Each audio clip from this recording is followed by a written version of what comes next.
Welcome to my world, where you will experience an atmosphere of love, relevant subjects, and motivation. So let's talk about things that matter. What matters to you matters to me.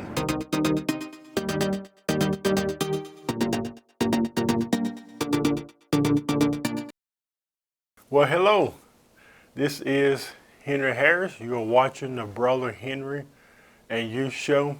I want to come to you for the next several weeks to talk about a subject that's very dear to my heart. It's a subject that many people, perhaps millions upon millions of people, struggle with and deal with. I'm calling it the sting of depression. It is a sting. It's uncomfortable. It's miserable. And for many, they have to live with this sting the rest of their life. That sting is called depression. Do you have depression? Do you struggle with depression? If so, I believe that these next few weeks, as I talk about this subject, will help many of you on this journey of depression. And it's such an honor also to be with you today. If you know someone who may be struggling in this area, please share this episode with them. I really believe that they will benefit greatly. So part one, I feel like we need to talk about what is depression. I want to discuss a very important subject series on depression. This is a huge subject. It's something that many people struggle with. And also, it's a subject that many people don't take seriously. And I believe that we should always take it serious. Mental illness in general, when someone is struggling with something such as this. So this is my hope in the next few weeks that this message will provide a sense of comfort, hope, and assurance to you that everything is going to be okay, even though it may not be okay. And if it's not okay, it's okay to say that you're not okay. Depression is a lonely place. It's a dark place. It's a place that many of us don't want to be. But I believe that if we would apply what I'm going to be sharing with you, I believe it's really going to benefit you greatly. So my desire is not only to raise awareness about depression, but also to educate you about the symptoms, the causes, and other aspects of depression that maybe you didn't know about. So let's first of all start out with, what is depression? Depression is a mood disorder that causes a persistent, and I want you to notice that word persistent, which means ongoing, feeling of sadness and loss of interest. This is also known as major depressive disorder or clinical depression. So it is a mental disorder. And in the U.S. alone, there are over 3 million U.S. cases, probably even more. That's a lot of people, do you think? So this illness is also very common. Not only is it a struggle, but for some, they have to live and cope with depression. I believe that there is a difference between struggling with something and also having to live with it. I also believe that many people have failed to educate themselves in regards to depression, which leaves them in ignorance. My good friend Bishop Carlton Pearson always says that ignorance is not only not knowing, but not noticing. So what I learned from that statement that he made is that to be ignorant in regards to anything today with all the information to our disposal would also mean that you're being ignorant on purpose. Because you have all this information in front of you about depression and about mental illness. We have all this information to educate ourselves. So a lot of folks think that ignorant means stupid. It don't mean stupid. It just means not knowing. You should know, and you should be able to notice. So let me first begin by saying that I believe that there is a huge difference between feeling depressed and being depressed. Do you think so? Do you think there's a difference between feeling depressed and being depressed? Meaning you were diagnosed with the depression. When I say being, that's what I'm referring to. That means you were diagnosed by a physician with depression. There may be times in your life where you may feel depressed, but does that mean that you have depression? Perhaps some of you are watching it right now and you're probably scratching your head and you're probably saying, how can I know the difference? How can I know if I have depression or if it's just a phase that I'm going through that I will eventually get over? Well, let's find out what phase you may be in as it relates to depression. Here's a very important note. Just because you feel depressed doesn't necessarily mean that you have depression. But if your feelings of depression is persistent, remember that word we talked about earlier, ongoing, never ending? If it's persistent, you may want to seek treatment and get the proper diagnosis. So there may be times where you may feel depressed, and feeling something is always temporary. It comes and it goes. But it's different when those feelings of depression is ongoing or persistent. And it's in those moments when you're constantly feeling that way where you may want to take it a little bit serious. I believe whether you feel depressed or whether you live with it daily, it should be taken seriously. As I said earlier, depression is a very dark place. It's a lonely place. But depending on what level of depression you have, it can sometimes leave you comfortless. I do believe that depression comes in different shapes, forms, and sizes. No one deals with depression the same. We all deal with it differently. Whether it's something that comes to you in phases or whether it's something that you deal with on a regular basis. We all have our ways of coping or seeking the treatment or the necessary help that we think we may need with our depression. You know, I asked that question earlier, if you remember, how can we tell the difference if you're just feeling depressed or being depressed? So I posted that on my Facebook page not too long ago, and all the comments were just wonderful. But a couple comments stood out to me from a couple Facebook friends, and I want to share. One of my Facebook friends says, yes, depression that comes and goes can be situational. It can be something we're dealing with emotionally or mentally, or even a vitamin or mineral deficiency. Clinical depression has to be treated or it will affect every area of your life. The next Facebook friend said, yes, one is temporary and the other is chronic and requires medication and therapy intervention. Thank you so much for those comments.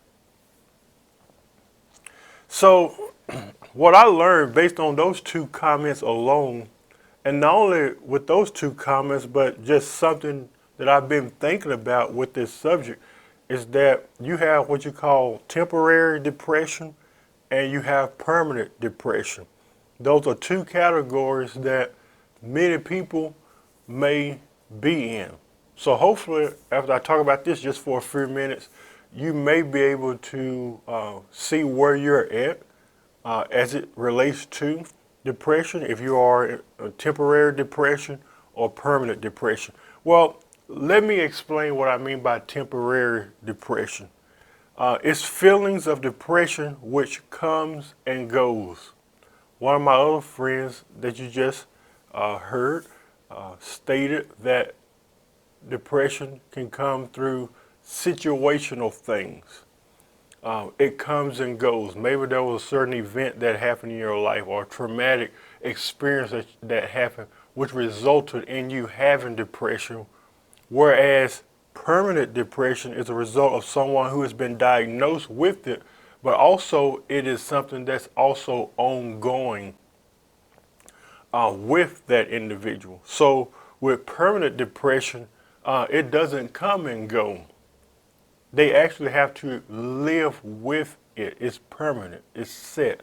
It's what they have. Whereas someone who has temporary depression, and remember temporary, whereas someone who has temporary depression, it comes and goes. And remember, temporary is a short-term depression, which means it doesn't last long.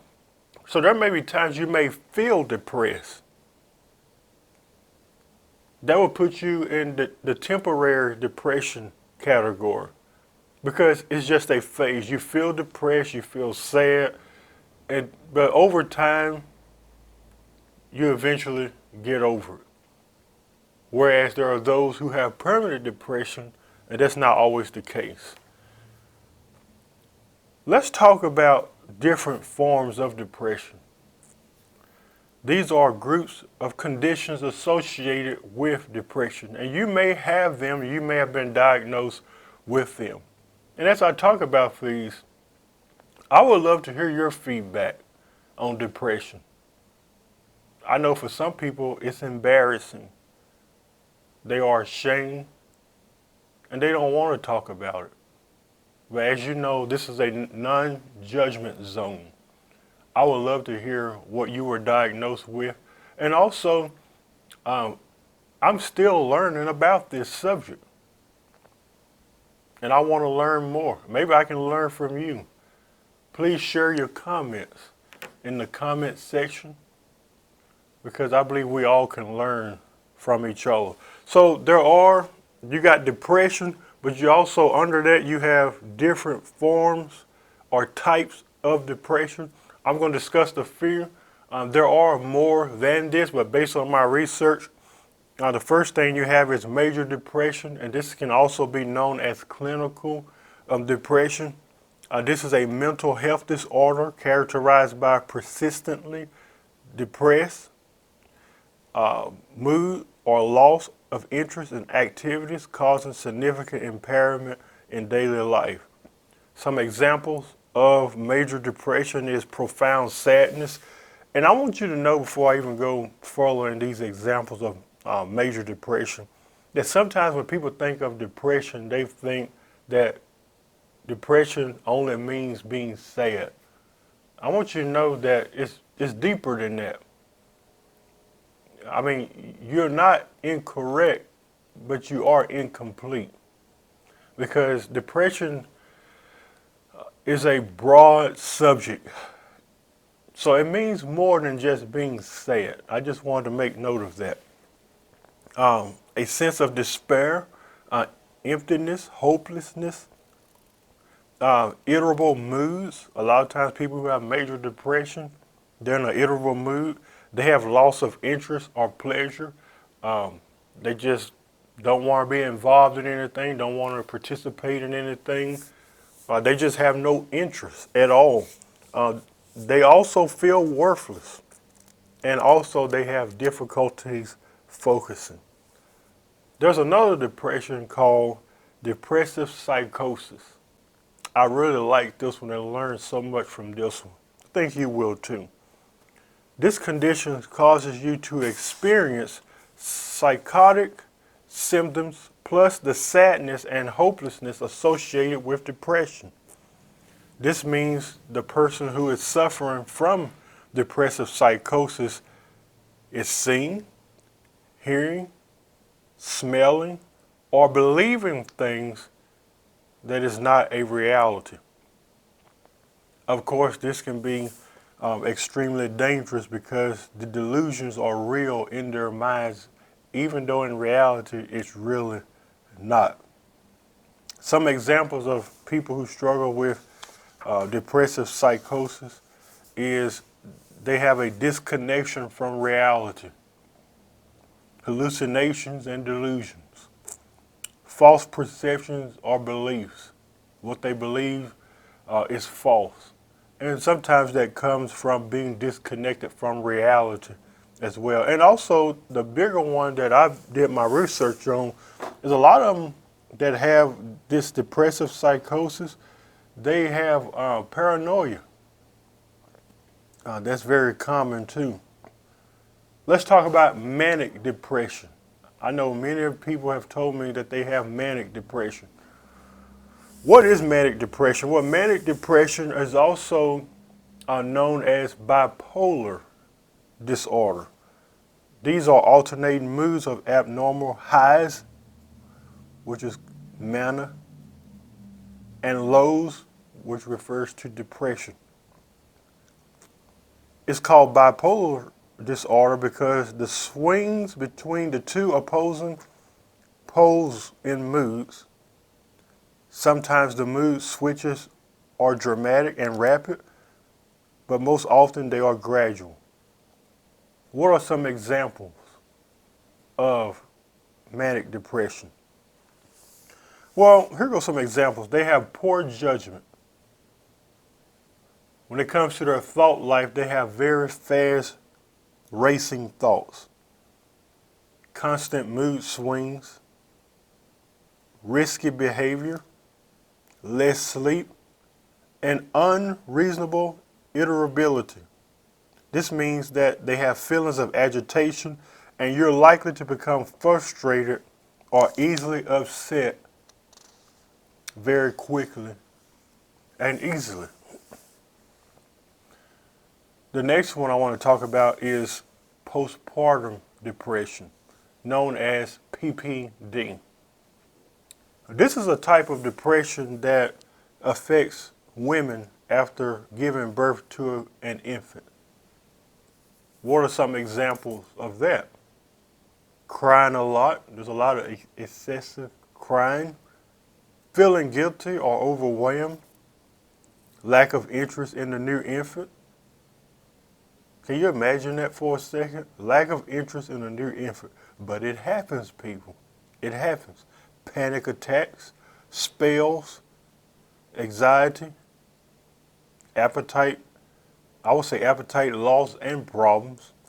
Pretty much the same. Intense anger, hopelessness, and the real big one that I found really devastating was thoughts of harming the baby or yourself.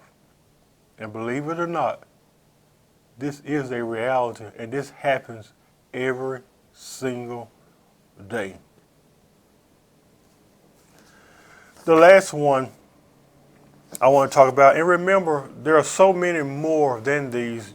All you got to do is do your research. There are so many more forms and types of depression. I'm just talking about some of the common ones and some of the different forms of depression. The last one is situational depression. This is a short-term depression. This can develop after you have experienced a traumatic event or series of events in your life. It makes it difficult to adjust to everyday life following the events that you have experienced. This can also be known as an adjustment disorder. You have problems adjusting. This kind of depression is often resolved in time, and talking about the event can ease the recovery process. What are some examples of situational depression. Problems at work, betrayal, death, sickness, divorce, relationship problems, financial situation, losing a job, and so forth. Situational depression, if you remember what we talked about earlier, will fall under the category of temporary depression because it comes and it goes. It happens when you experience a traumatic event in your life, and sometimes that can result into situational depression. Well, that's losing a job, sickness, and some of these other examples I just gave. But like I said, over time, if you feel like you need to meet with a therapist or talk with a friend and discuss where you're at with situational depression, the recovery process is very successful. And remember, it's a process. Sometimes you don't get over it right away, but you know you will, compared to those who have permanent depression. These are just a few, but I would like to encourage you to educate yourself further. Maybe there was something that I discussed or something that maybe I didn't discuss or missed that maybe I don't even know of. Well, this is your opportunity to dig further and dig deeper. Because how many know that education is an ongoing process? You just don't stop. There's always more to what you're studying. So educate yourselves further in this, as it only scratches the surface, or at least begins to scratch the surface. There is so much more to unveil, to discover, and if we took the time to understand depression, we can help and respond in a more positive and effective way. Now let's talk about the treatment. Is there a cure for depression? I personally don't know if there is an actual cure for depression or any type of mental illness, to be exact. But based on many conversations I've had with people who have it, they often have a therapist or they seek medical treatment. In other words, there's really no magic pill, even though sometimes people do take medication to help with their depression or anxiety. Those things are to help them cope with it, or to deal with it, or to help them with that. For many, it is more of a matter of coping. It's a matter of coping. So I cannot suggest or tell you what to do, but what I can say is that you know your mind, you know your state of mind, you know your body, and if you think something is off with you, if you know, like, something's not right with me psychologically, seek professional treatment, seek professional help. You know yourself better than anybody else does. I believe everyone responds differently. So I cannot come to you and say, well, this is what's wrong with you, because I don't know what's wrong with you. And there may not be nothing wrong with you at all. But if you know that something is off or something is not right with you, just seek help. Seek treatment. There are therapists out there that helps in these areas that people struggle in mentally. And there are many resources out there that can help you with your depression. And what may have worked for one person may not work for the next person. So you can't say, well, they have bipolar disorder, just an example. They have a bipolar disorder just like me, so let me take the same pills that they're taking. Let me go down a route. That may not work for you. You may have to try something else. So what may work for one person may not work for someone else. The way I may handle or respond to depression may not be the way someone else may respond or handles depression. So it varies from case to case basis. I want to quote this. I really like this quote, and I hope that this encourages you who are struggling with depression today. It says, "You've got a broken heart, not a broken life. You've got a broken dream, but not a broken future. Sometimes depression makes us feel like we have a broken life or a broken future or even a broken heart. Notice the key word, broken. But there's nothing that's broken in your life that cannot be repaired, that cannot be fixed.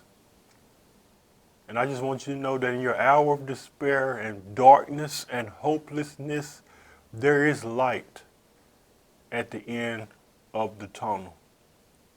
And perhaps there may be those who may not understand depression. I'm trying to. I have had times in my life where I've felt depressed or been through depression. I know what it feels like to be in that dark place, like in that dark room, all by yourself, lonely, in despair, don't know who to talk to. I've been there, and I want you to know that I care for you, and I care about the condition that you have. We're not done. I want you to join me next week as we continue our series on the sting of depression. And we're going to talk about something that bothers me. There was a post that I read on Facebook not too long ago that really deeply disturbed me. I'll let you know what it was in the subject title next week. Hi, if you like what you've seen today, be sure to connect with Brother Henry at www.facebook.com/The Brother Henry and You Show. And also be sure to check out and subscribe to his YouTube channel, which is www.youtube.com/Henry Harris 100. We hope that this has been a blessing to you, and we hope to hear from you soon. Keep watching, because what matters to you matters to Brother Henry.